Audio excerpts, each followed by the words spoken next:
to clarify three formulaic relationships of E-field theory. So I'll be talking about E-field theoretics, how the three formulae are linked together. So I'll be starting over the most basic understanding of electric field, where it's quantized as either force on the charge, by total number of charge, or the applied voltage over the range of distance it's applied. So that's how we quantify E-field in the most simplistic manner.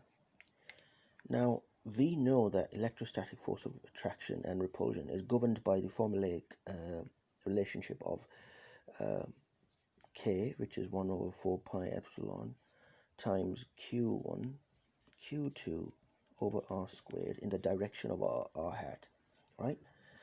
If we use this formula, right, electric field by virtue of this formula should be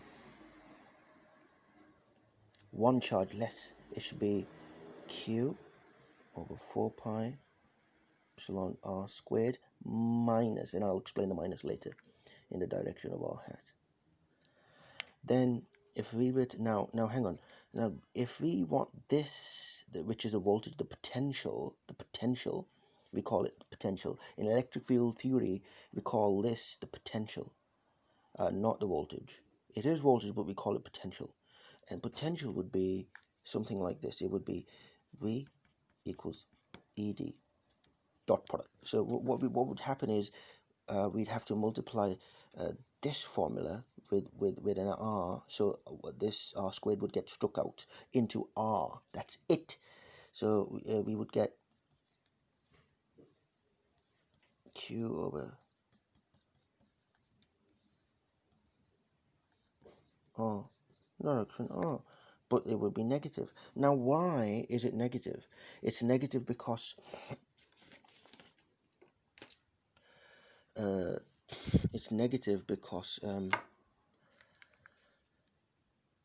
charge has to do work to move from this point to this point, and then this point and this point. It's moving away from the center to infinity. So minus infinity to positive infinity, and it's somewhere here. So it's moving, it's doing work, is being done upon the charge to make it move from this point to this point to this point. Now, the thing about electric field is that these lines are concentric. They are radially inwards, and they are concentric. They are radially concentric. So the potential here would be the same, but and the potential at all points on this imaginary line would be the same, and then potential. So the potential, it's a bit like, well, it's exactly like the atomic orbital energy graduation. So that's how things are. So when it's moving from here, it'll be moving away from, and so that'll be negative. Work is being done upon by law of thermodynamics. Work is being done on the charge, right? Because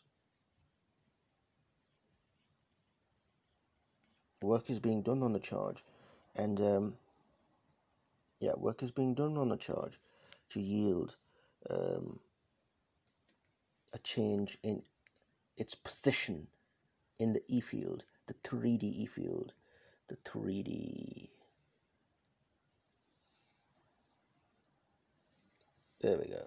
So that's how things are. So we started from this to yield to this, and then this, and this, and this. So the original inverse square relationship in an electric field quantization is this one. But then when you strike off one charge, and it's only about one charge, because the E field is with respect to one charge and then another charge. It's cumulative, if I may say so. And then once you're figuring out the voltage, it will become like this. the negative sign would stay there, and then it'll be q over 4 pi epsilon r in the direction r hat. I hope I was able to help, and we all learned something today.